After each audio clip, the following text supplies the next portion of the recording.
quelque chose d'assez particulier à noter, c'est quand on se met à parler devant la webcam, c'est le fait qu'on se lance dans quelque chose sans pouvoir s'arrêter. Et on ne peut pas faire une pause, on ne peut pas décider de reporter une chose à un autre moment. Il y a comme une situation de contrainte. En tout cas, simplement, c'est assez particulier de voir comment les choses ont évolué par rapport au début. Et en fait, peut-être l'être tremblotant, la voix est quelque part un peu mal assurée, s'est transformée en une autre personne, pas exactement, mais il y a plus de, de pesanteur, plus de poids dans l'incarnation et dans le fait de porter le verbe. Il n'y a pas il n'y a plus de cette peur ou de ce sentiment d'infamiliarité. Je suis devenu familier des mots et d'une certaine façon aussi d'une certaine façon de les incarner. Et le problème est que ça c'est devenu quelque chose dont je n'arrive pas à me défaire. Il y a une transformation, mais cette transformation est devenue un état stable. Donc, j'aimerais passer à un autre. Alors, il faudrait passer par une nouvelle phase d'instabilité et ne pas, surtout pas, trop me poser dans une façon de parler et voilà. Donc je voulais dire une chose. Alors cette histoire de on parle des nourritures spirituelles, on parlerait aussi des nourritures terrestres.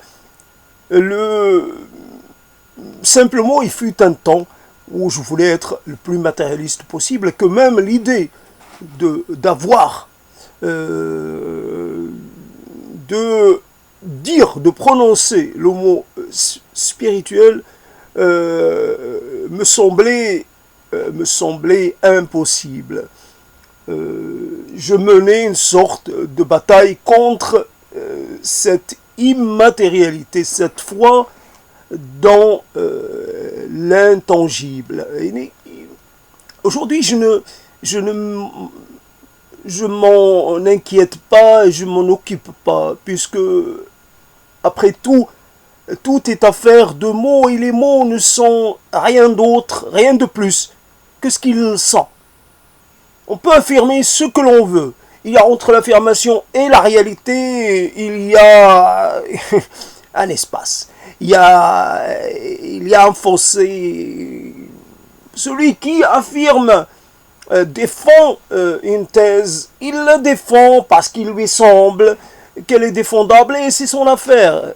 Et tout est comme dans le monde, toutes les nuances sont les bienvenues et finalement toutes les expressions sont les bienvenues. On a envie de croire dans le spirituel et c'est l'occasion réellement de mettre un peu en résonance quelque chose que j'ai rencontré dans ma vie. Il y a quelqu'un, alors ce quelqu'un est un peu particulier et je n'ai pas pu le connaître comme il aurait fallu. C'était pas évident, mais en tout cas c'est quelqu'un qui avait réagi un peu comme déçu parce que un jour j'ai affirmé des choses, affirmé vouloir sortir de la tradition. Il me pensait traditionnaliste parce que j'ai fait quelque chose qui qui pouvait lui faire penser à cela. Or, en fait, je ne suis pas contre le fait de continuer, de cheminer. Alors, c'est pas évoluer, ce n'est pas se transformer, parce que je n'ai évidemment pas de pensée de cette nature.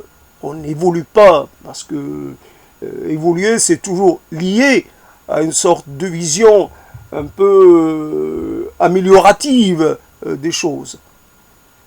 On commencerait, il y aurait toujours un état de départ. Donc, contrairement à l'affirmation de ce mythe de la dame et de l'être humain premier, Adam, qui serait apparu normal, comme nous, il était tel que nous le sommes depuis quelque temps. Il était un être humain comme un autre, et nous descendons de lui, et nous lui ressemblons, nous n'avons pas eu d'autres formes. Donc la dame avait la morphologie et l'anatomie et tout ce que nous sommes, tout ce que nous avons, nous. Donc il n'y a pas eu de déplacement, il n'y a pas eu de changement. L'autre théorie avance l'idée qu'il y aurait une sorte d'état, de déplacement, je dirais pas de progression, mais de déplacement. Pour moi, la bactérie, vivre comme une bactérie ou un être unicellulaire n'est pas spécialement moins intéressant que de vivre comme un être multicellulaire, etc. Pour moi, il n'y a pas spécialement plus d'intérêt dans la complexité que dans la simplicité, ou alors dans cette façon que nous avons, nous, de voir qu'un être unicellulaire pourrait être un être très simple, presque grossier, presque ne connaissant aucune complexité. Or, la complexité est toujours liée, tout ce qui est vivant a des ressorts du complexe.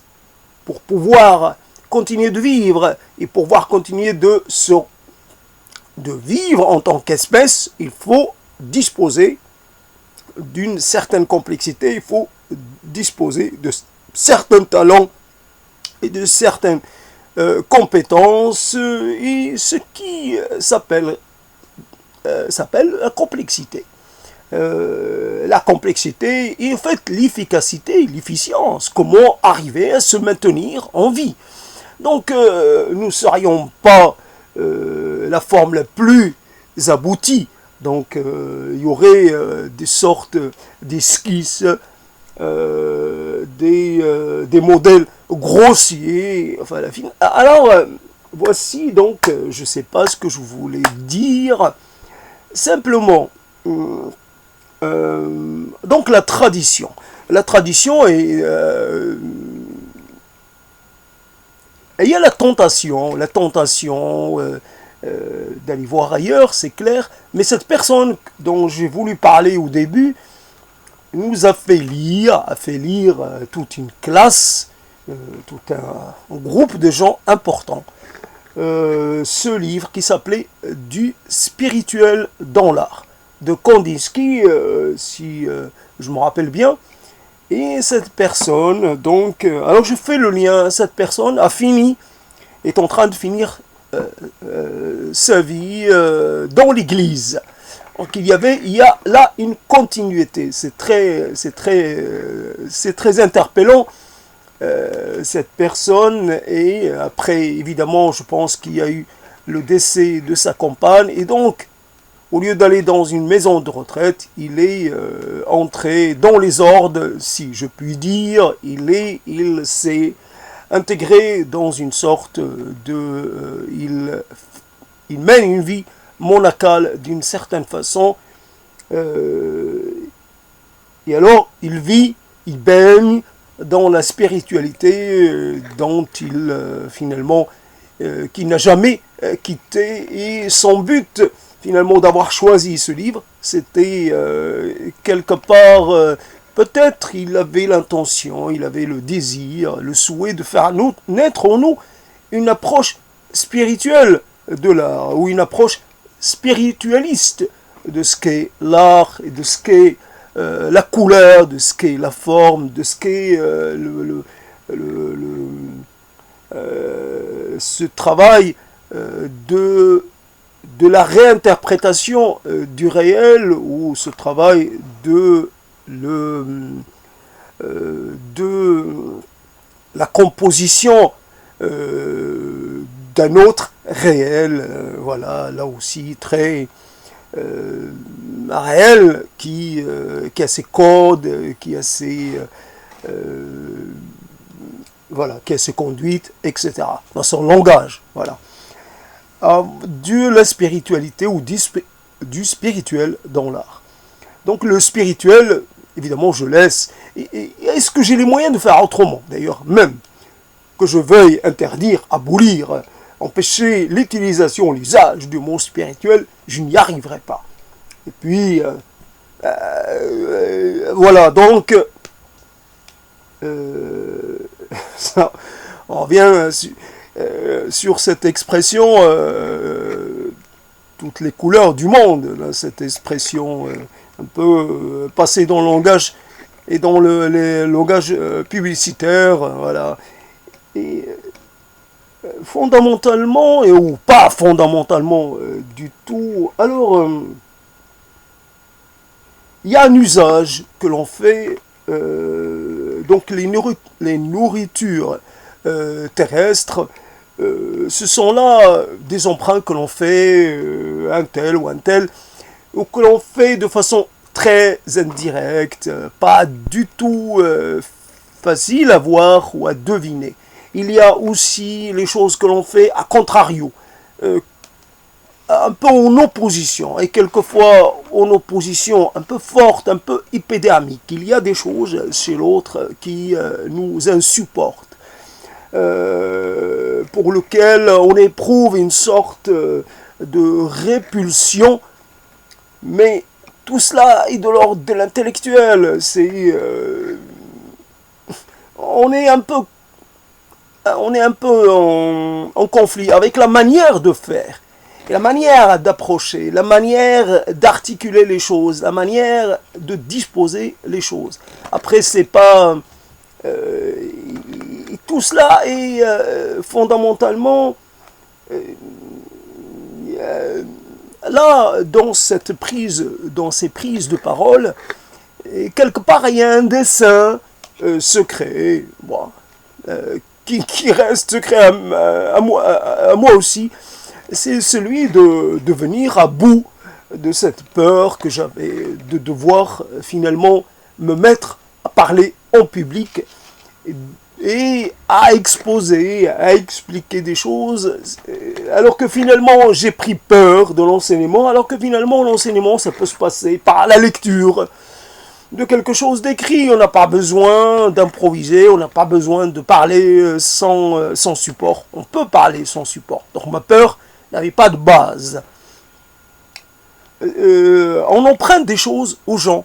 Alors, quelquefois, l'emprunt et la filiation est très directe. Quelquefois, quelquefois les choses se produisent dans les médias. Quelquefois, ça prend du temps.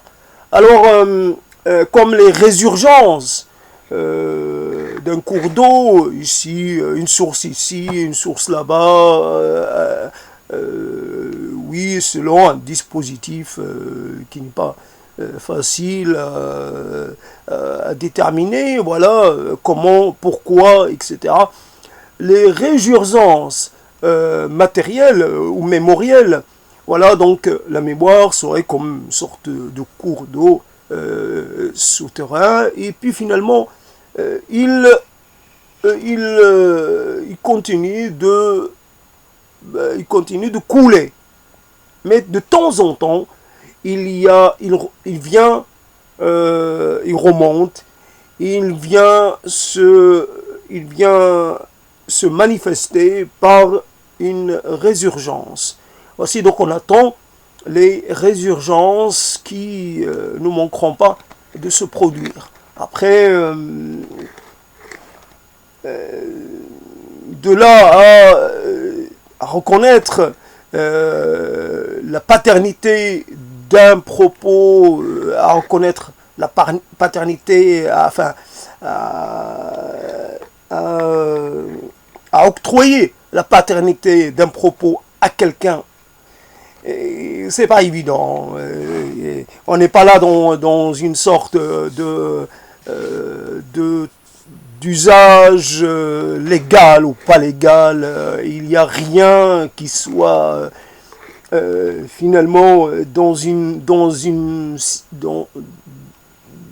qui ne peut, y a rien que l'on soit obligé de.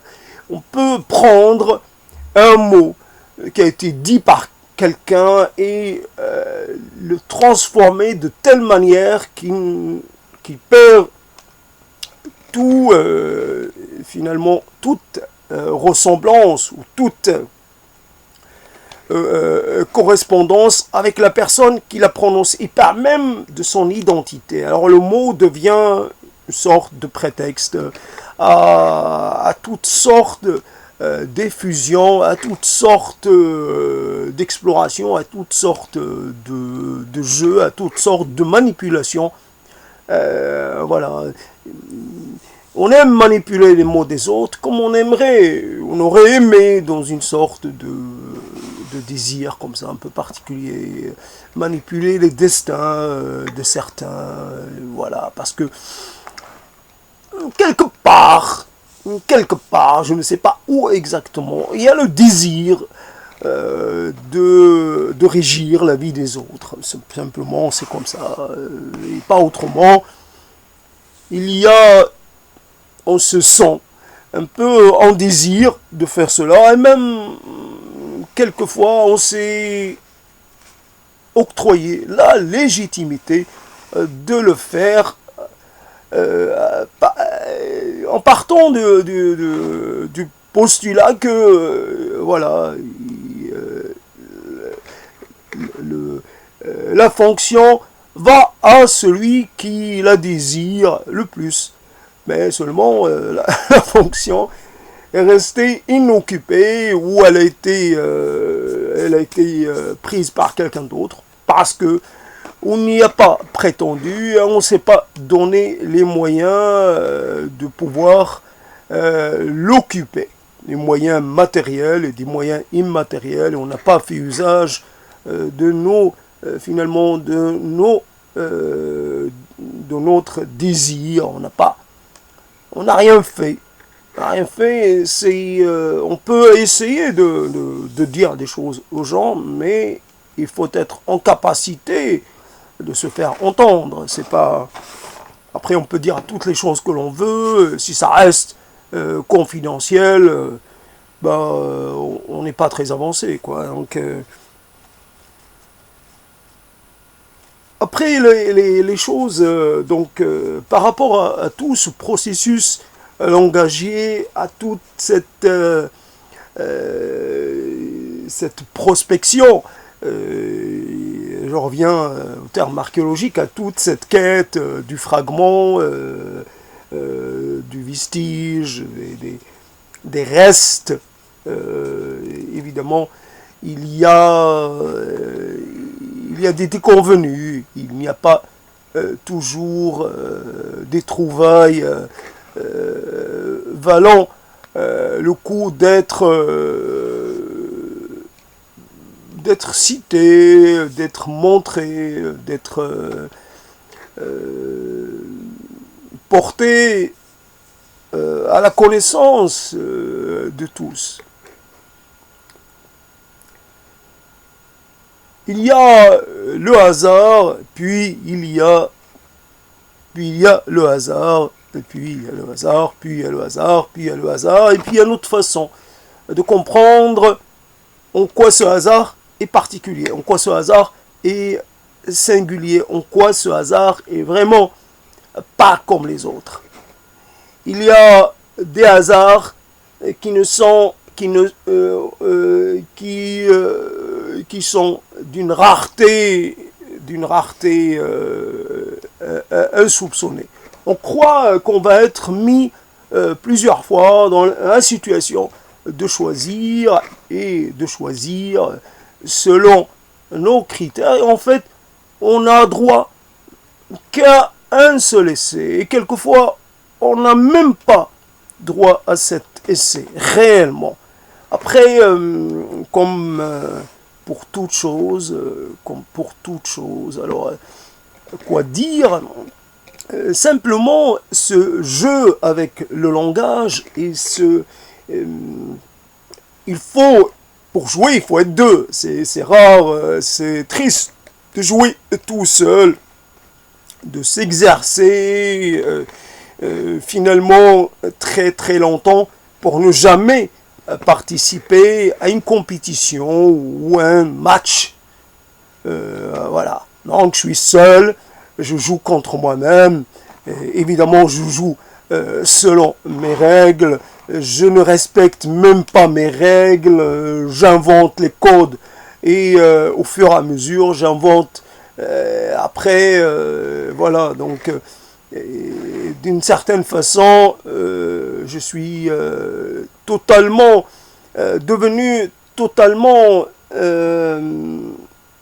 incapable de faire exister ou d'accepter quelqu'un dans mes jeux. C'est trop spécifique, c'est trop particulier, c'est à toi et pas quelqu'un d'autre.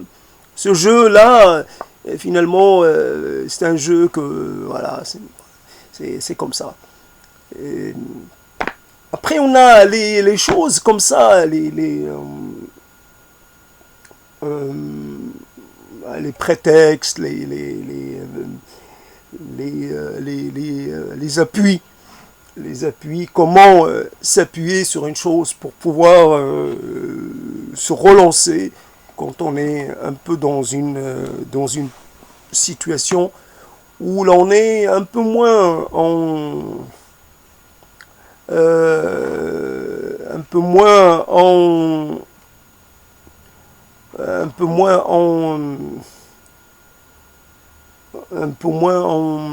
je sais pas. Bon, je sais pas comment terminer cette phrase. En tout cas, simplement, il y a des questions et toutes sortes de questions.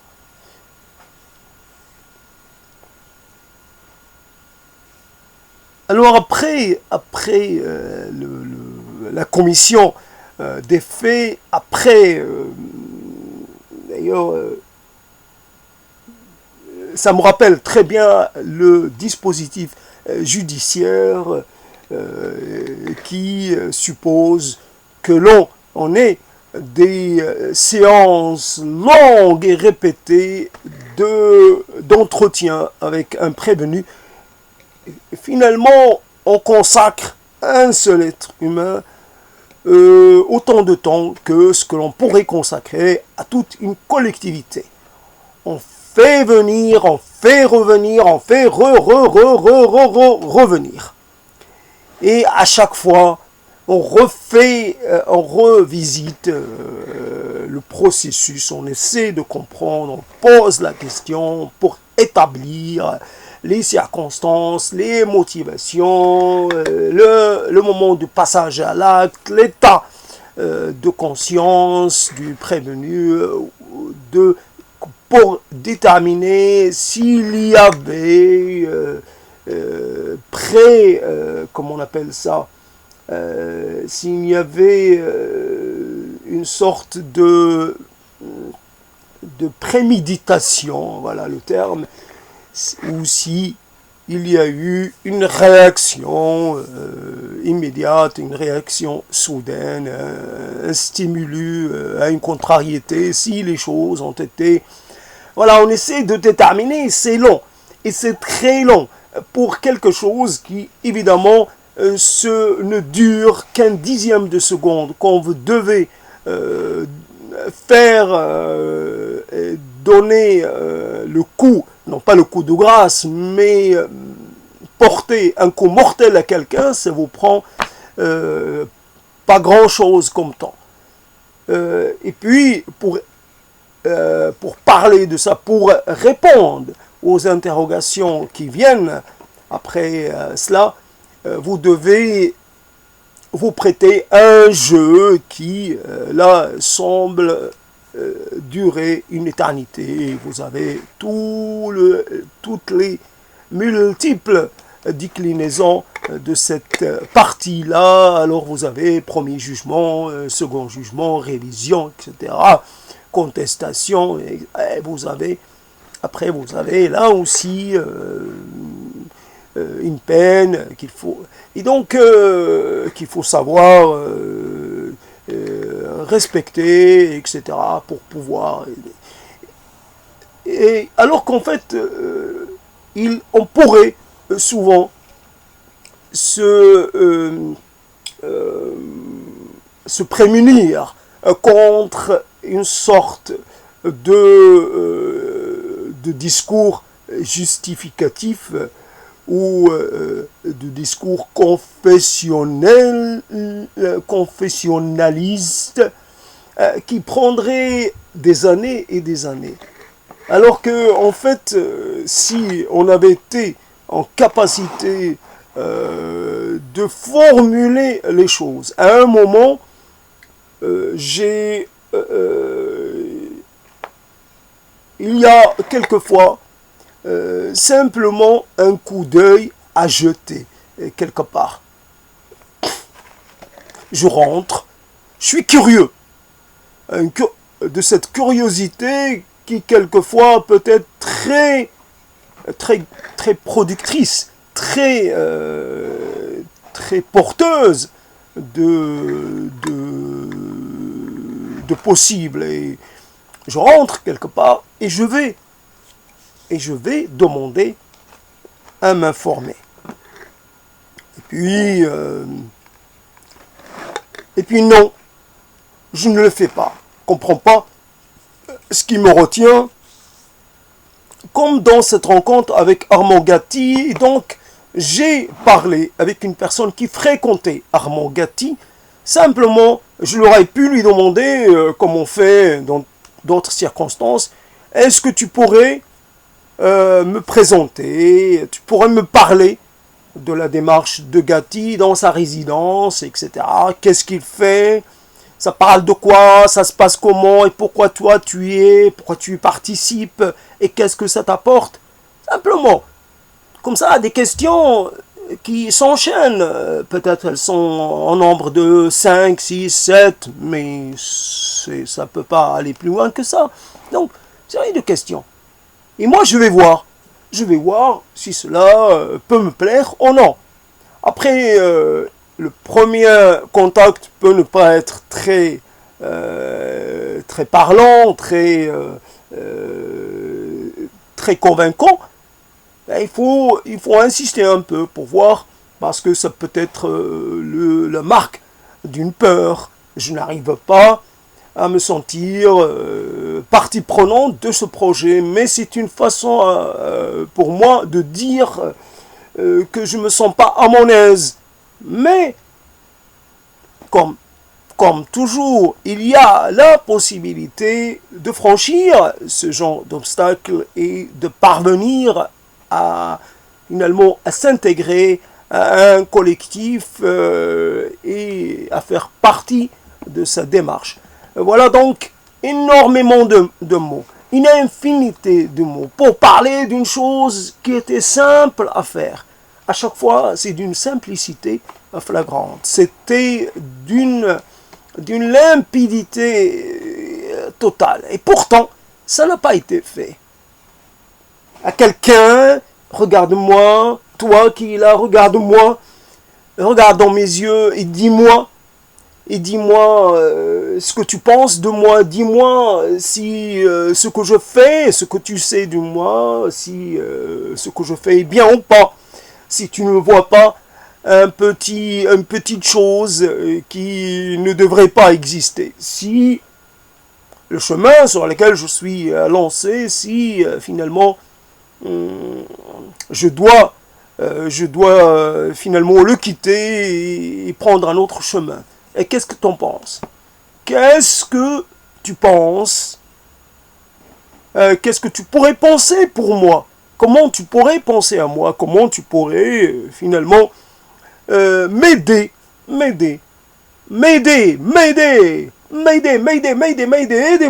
aidez-moi, s'il vous plaît, aidez-moi, même de façon rétroactive, même, aidez-moi, même si vous n'êtes plus de ce monde. Aide-moi, toi qui es mort, toi qui ne peux plus parler, mais tu continues d'exister dans ma tête. Et je continue de te faire présent dans ma vie. Alors de façon pas vraiment très régulière, hein, tu viens de temps en temps. C'est vrai, je sais pas, je suis désolé, mais il m'arrive pas souvent de faire appel à toi. Mais là, je te demande, ben tiens, viens, je suppose que tu as le temps. T'as rien d'autre à faire, alors viens, assis-toi, ou assis-toi en face de moi, ou à côté de moi, ou même tout près. Tu n'as pas beaucoup de chaleur, tu es tout froid, mais je vais te communiquer un peu de ma chaleur, si tu en as besoin, et ça ne me dérange pas que toi, de ton côté, tu me communiques un peu de ta froideur, c'est vrai, et à nous deux, on va peut-être arriver, je sais pas, à nous communiquer quelque chose. C'est vrai que toi, tu es mort et c'est une chose à laquelle j'ai du mal. J'ai vraiment beaucoup de mal. J'ai tout le mal du monde à m'adapter, à l'accepter. Si je l'accepte pas.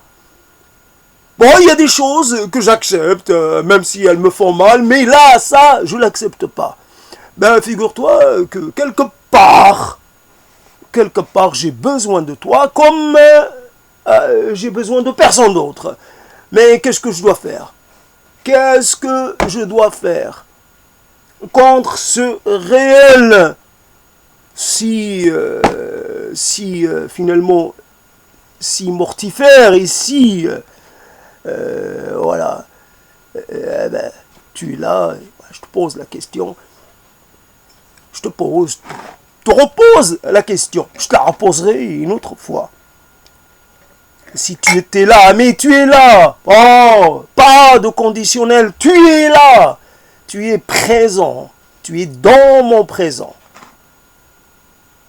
Et là, je m'approche, je te murmure à l'oreille si tu veux que personne ne nous entende. Je peux te le dire de façon, voilà, comment veux-tu que je te le dise, hein? Je sais que tu peux m'entendre. Même si tu n'as plus d'oreilles, tu peux m'entendre. Parce que je sais que tu n'es pas parti complètement. Tu n'es pas mort totalement. Il y a des choses en toi qui continuent d'être là, vivantes.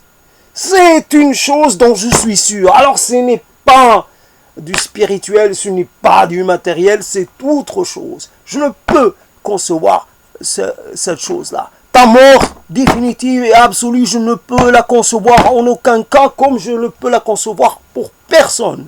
Pour tous les gens que j'ai côtoyés, pour moi, ils sont toujours là à me communiquer quelque chose d'eux. Alors, je ne dirais pas leur énergie, j'en sais rien ce qu'ils me communiquent. Mais s'ils sont là, dans ma tête, c'est parce qu'ils le sont ailleurs, d'une façon objective, d'une façon qui ne dépend pas que de moi. Je sais que tu vis ailleurs, dans la tête de quelqu'un d'autre, et que tu vis aussi en dehors de la tête des gens. Tu n'as pas besoin de nous souvenir de toi pour que tu existes. Tu existes. C'est une donnée contre laquelle je ne peux réfuter. Que personne ne pourra réfuter. Alors, voilà, tout ça une fois dit, on passe à la question. On passe à la question. Alors, on la formulerait comment, cette question? On la formulerait directement ou on tournerait autour? Alors, il est plaisant de te voir à mes côtés, mort. Il est plaisant quand même. Mort, mais tu es là. Tu es là quand même. Enfin, tu es là. Ah, c'est vrai que tu m'as manqué. Tu m'as manqué beaucoup. Et je n'ai pas d'autre manière de le dire. Aujourd'hui, tu continues de me manquer d'une certaine façon, mais tu es avec moi d'une autre façon. Alors j'essaie de trouver comment me situer par rapport à ces deux sensations. Je ne sais laquelle est la plus prégnante, mais voilà, il y a une forme d'existence et de compagnonnage. Tu es un compagnon que j'apprécie.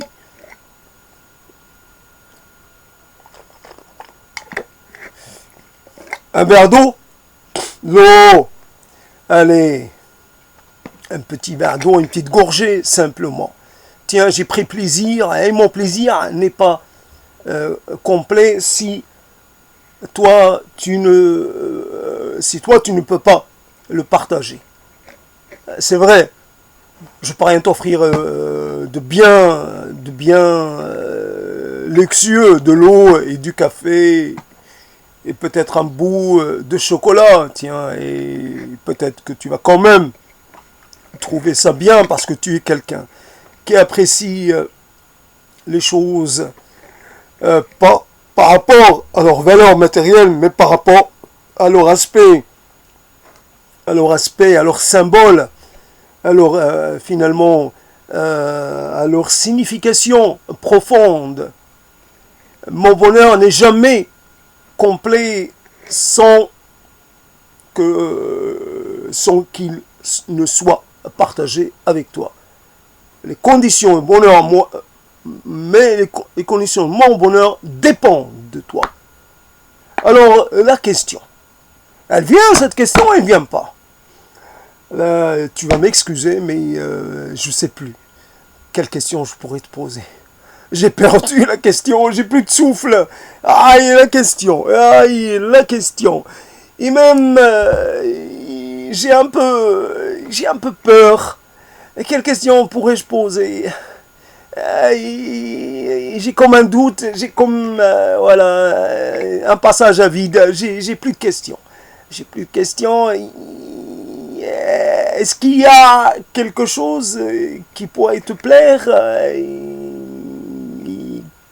Je sais pas, est-ce que tu as encore... Alors, une petite chose, je sais pas, la petite chose. C'est quoi la petite chose? Alors, c'est pas la grande chose, c'est pas les choses qui frappent, qui impressionnent. Alors, c'est une petite chose que tu vas faire discrètement, seul. Alors, c'est quoi la petite chose? Ouais, la petite chose, la petite réalisation. Ah, c'est quoi la micro-réalisation? Après, la micro-satisfaction. Après, tu vas te sentir bien. La micro-réalisation, la micro-satisfaction. J'ai rien contre le micro. Toutes ces choses. J'accorde autant d'importance au micro qu'au macro. Il y a pour moi aucune espèce d'hierarchisation ou de préférence entre les deux aspects des choses. C'est oui, micro. Qu'est-ce que je pourrais faire de microscopique? Voilà, donc j'en sais rien. J'ai plus d'idées. Mais tu peux le comprendre. Je suis pas mort, mais mon corps, j'ai encore mon corps, mais mon corps il défaille. Alors il défaille. Je sens comme un vide là à l'intérieur. C'est comme si, je sais pas. Je suis devenu comme si j'étais devenu, comme si quelque chose s'est trouvé hors de moi. Il y a partie de moi qui a été éjectée, qui se trouve hors de ma portée. Et tu vois, tu m'entends, donc j'exprime j'exprime un peu toute la difficulté, toutes les nuances de cet état. La difficulté à dire, à exposer, à parler, à présenter. Il y a quelque chose qui m'oppresse, alors qui m'empêche de d'être libre, d'articuler. Il y a cette chose. Je dis une chose, puis d'un seul coup, je sens que je ne suis pas crédible, que je manque de... que je n'ai pas foi en ce que je dis, que je n'ai pas droit. T'as pas droit. Oui, quelque chose me dit, t'as pas le droit de dire ça. Et que que je n'ai que rien, que je n'ai plus le droit à dire, à faire entendre quelque chose. J'ai perdu la jouissance de cela. J'ai plus le droit de jouissance de cette capacité-là. Oui, comme ceux qui perdent leur droit de citoyenneté parce qu'ils ont commis quelque chose qui leur vaut ce type d'infamie. Je suis moins que quiconque, que n'importe qui. Je suis dans l'infra-citoyenneté. Je fais partie du monde du bas, du monde qui n'a plus le droit à la parole, qui n'a plus le droit à l'expression, qui n'a plus le droit au désir et à... tout est... je suis délégitimé de partout. Ah, c'est ça. Légitime en rien. Il y a eu tellement d'erreurs et d'erreurs sans finalement sans justification. Comment tu justifies cet abandon? Comment tu justifies cette renonciation? Comment tu pourrais justifier cette lâcheté? Non pas lâcheté devant un fort ou devant un pouvoir, c'est la lâcheté devant soi-même, devant une petite difficulté. Une chose qui contrarie un peu. Il suffit voilà, je suis quelqu'un, on me raconte qu'il y a quelque chose d'effrayant, quelque part. Et moi, je crois ce qu'on me raconte. Et alors, non seulement je n'approche pas de l'endroit, mais je reste très très éloigné d'endroit. Ma distance de fuite est vraiment immense. Alors que normalement, je ne devrais pas croire comme ça d'office. Je devrais aller vérifier sur place, en y allant peut-être prudemment, mais pas croire. Pas croire parce qu'on pourrait me raconter n'importe quoi. Il y a des gens qui eux-mêmes, les gens pourraient même me raconter des choses alors, dont ils qu'ils croient, mais dont ils n'ont aucune preuve. Et moi, je ne dois pas croire quelqu'un qui me raconte une chose qui lui a été racontée par quelqu'un d'autre, et ainsi de suite. Et ces racontards se sont transformés en vérité au fur et à mesure qu'ils étaient transmis. C'est pas vrai, c'est pas vrai. Là, il faut remonter à l'origine des choses. Il faut aller voir à la source, à l'endroit de la naissance de l'histoire. Il faut aller vérifier. Peut-être la chose qu'on craignait depuis toujours, peut-être qu'elle n'est plus là, qu'elle n'habite plus là, ou que finalement, peut-être qu'elle a changé de lieu, peut-être qu'elle est même morte, et qu'en fait, on croit qu'elle est toujours là, vivante et comme toujours, mais en fait elle est morte et morte depuis longtemps. Oui, elle fut puissante, elle fut impressionnante, mais aujourd'hui, après tant de temps passé, aujourd'hui, elle est là, elle est juste un morceau d'immondice. C'est un morceau d'immondice, il n'y a rien. Il reste rien.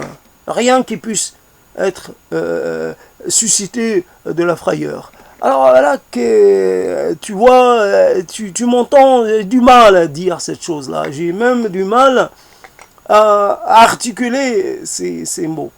Comment cela se fait-il? C'est comme ça. C'est comme ça, j'ai comme alors je sais pas, tu le sais, je suis malade et je sais pas ce que j'ai, mais ou je sais ce que j'ai, mais après, comme une pression sur les yeux, comme une sensation de fatigue. Mon corps me lâche de temps en temps. Il se fatigue sans raison. Il défaille comme ça par intermittence. Voilà. Tu vois, toi, ton corps t'a lâché comme ça rapidement. Le mien, il me lâche par saccades. Il me lâche peu à peu.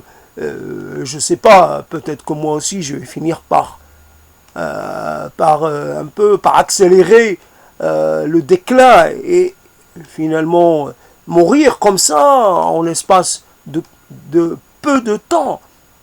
Oui, toi qui finalement qui a fait, qui a performé dans cette affaire-là. On pourrait dire que t'as pensé quelque part qu'il ne valait pas le coup de vivre, que voilà, donc bon, t'as pris la décision et bon, t'es passé à l'application. Et voilà. Ouais, c'est drôle d'application et drôle de décision. Alors, la question, alors, on pourrait toujours dire cette histoire, tu le sais, la question. Ah, c'était être soumis à la question, c'était quelque chose. Aïe, aïe, aïe. Alors, on n'est pas au Moyen-Âge, il n'y a pas l'Inquisition, il n'y a pas de soumission à la question, il y a juste soi-même. On se fait son propre inquisiteur et on se soumet à la question et à la question et à la question et on n'est jamais satisfait par la réponse. Bien sûr, il n'y a pas de torture physique dans ce processus-là. Il y a une torture d'un autre ordre. Je ne peux pas dire que c'est aussi douloureux, il ne faut pas exagérer, mais on ne m'arrache pas les dents, on ne m'arrache pas les ongles, on ne me brise pas les membres, les os, quand même. Je suis soumis à la question, mais de façon civilisée. Oui, tout se passe de façon très courtoise. Alors, voilà, je me fais un petit coup de temps en temps. Je m'auto-flagelle, je me punis. Voilà. Pour un grand crime, je m'inflige une petite punition, une petite contrition. Notre père et voilà, il a fait et la messe est dite, voilà, c'est bon, je suis pardonné jusqu'au la prochaine séance de questionnement. Bien entendu, je m'entraîne en fait, la question, je m'entraîne pour le jour dernier, pour le jour du jugement. On va peut-être me poser la question, mais pourquoi, toi qui étais bien parti, pourquoi as-tu si mal fini? Ouais, voilà. Qu'est-ce qui s'est passé? Finalement, qu'est-ce qui t'a pris, qu'est-ce qui t'a mal orienté comme ça, qu'est-ce qui t'a changé de comportement, qu'est-ce qui t'a... je trouve pas l'expression. En tout cas, tu es là, cher, cher et cher. Et trop cher pour que je puisse le dire justement. J'ai cette proximité avec toi que je ne peux qualifier. J'ai besoin de la rendre plus dense qu'elle ne l'a été auparavant. J'ai besoin de progresser dans une sorte d'intimité avec toi. J'ai besoin de te sentir réellement en phase avec moi. Alors j'abandonnerai toute réticence et tout reproche que je pourrais encore avoir en moi. Je dois me délester de toute velléité à m'adresser à toi pour te reprocher quelque chose. Je devrais n'avoir rien à te reprocher. Simplement, dans un compagnonnage libéré de toutes les vicissitudes passées, toutes les malentendus de toutes sortes qu'il a pu y avoir. Aujourd'hui, c'est libre. Toi, dans ton état le plus abouti et finalement le plus permanent, dans cette permanence qu'offre la mort, tu ne changeras plus. Tu es dans un état de stabilisation, un état presque de stase. Tu vas rester comme ça. Mais c'est sur un plan, mais sur d'autres plans, tu es quelqu'un qui est en train d'entamer une nouvelle traversée de l'existence. Tu n'es plus tenu par des conventions ou par des contraintes matérielles. Tu peux te permettre de faire tous les déplacements que tu pourrais vouloir réaliser, toutes les expériences, t'approcher de tout sans devoir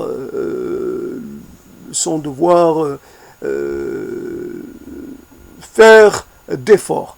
Tu es partout chez toi, tu es présent dans toutes les dimensions et tu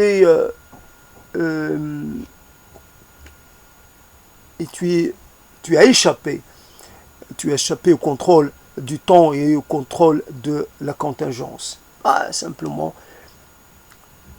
je t'envie cette liberté, je t'envie ce statut d'émancipé.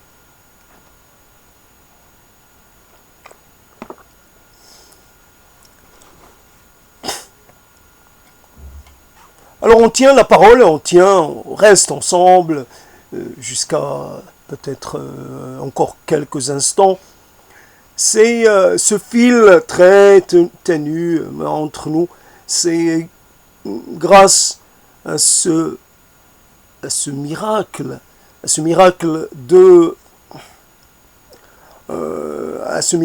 d'une sorte de forme d'existence hors du temps. J'existe en cet instant dans une sorte de dispositif hors des cadres normaux. je ne fais pas une activité normale, je ne m'adonne pas à un exercice habituel, un exercice conforme à aucune règle. Je ne suis pas dans quelque chose qui est nécessité par un besoin ou un autre. Il n'y a là aucun besoin,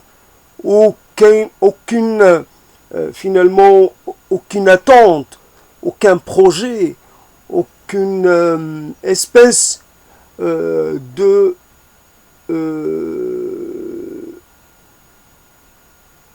il n'y a que l'instant finalement à peindre de ces motifs un peu voilà, donc j'ai des mots, alors voilà, j'ai les mots là, alors je l'utilise pour donner une sorte d'apparence, une sorte de corps, comme ça à l'instant.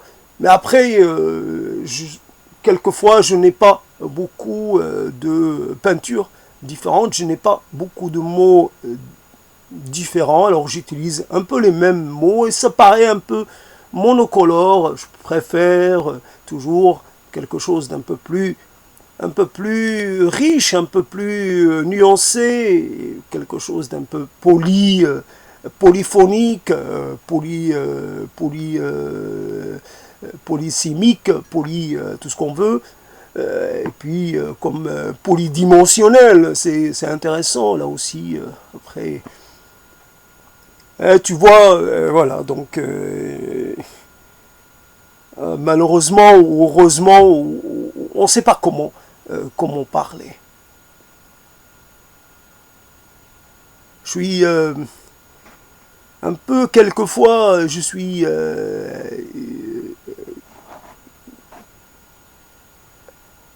près, donc proche d'une forme de subjugation. Je suis près de succomber à l'énormité et finalement au caractère totalement, j'allais dire, je pourrais utiliser un mot abscon. Cette situation, je n'y comprends rien, ça me paraît absurde, ça me paraît incroyablement absurde, incroyablement impossible, ça ne s'explique pas. Ça ne se justifie nullement. Il n'y a rien qui puisse donner une sorte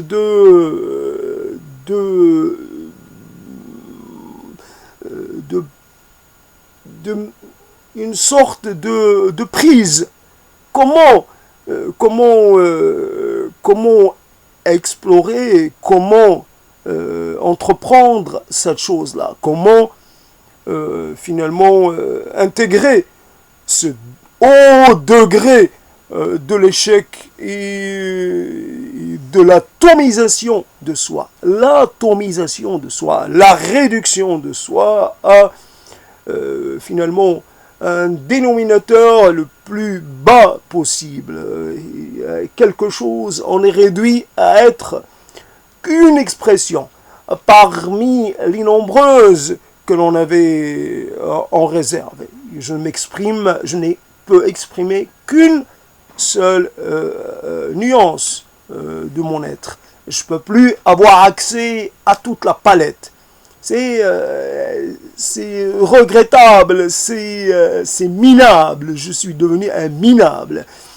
Quelqu'un voilà, qui se déteste longuement et en permanence. Il n'y a pas, mais je suis toujours le seul à pouvoir finalement à pouvoir dire cela de moi, parce que finalement ce n'est pas comment dire, c'est un mea culpa un peu même presque un mea culpa un peu esthétisant. Voilà, donc l'idée c'était d'avoir du plein, même à partir de choses corrompantes. Et alors, le vide que l'on pourrait ressentir devait être remplacé par quelque chose. Ah, c'était remplacé par cette corporéité, cette matière comme ça, et ça aurait pu être rempli par autre chose, mais tout sauf la sensation d'être vide et de ne pas avoir quelque chose à formuler et de ne pas avoir prise sur le réel, avoir une sorte de lecture à soi du réel, peu importe la façon qu'on a de lire. Je lis uniquement sous l'angle de la mort et de la disparition et de la fragmentation et de la réduction. C'est comme ça que je lis. Mais j'aurais pu lire sous un autre angle. L'essentiel, c'est d'avoir la capacité de lire et d'interpréter et de donner une sorte de corps, de créer, de recréer les choses finalement selon sa manière. Oui, évidemment, c'est voilà le côté esthétique, un peu le côté un peu fanfaronnant dans cette affaire. Oui, je m'exhibe d'une certaine façon dans cette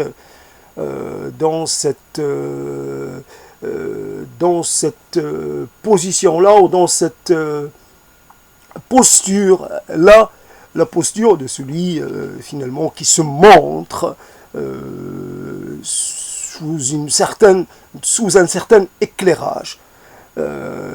Voilà, je choisis. Donc, simplement, j'ai atteint 1 heure de parole.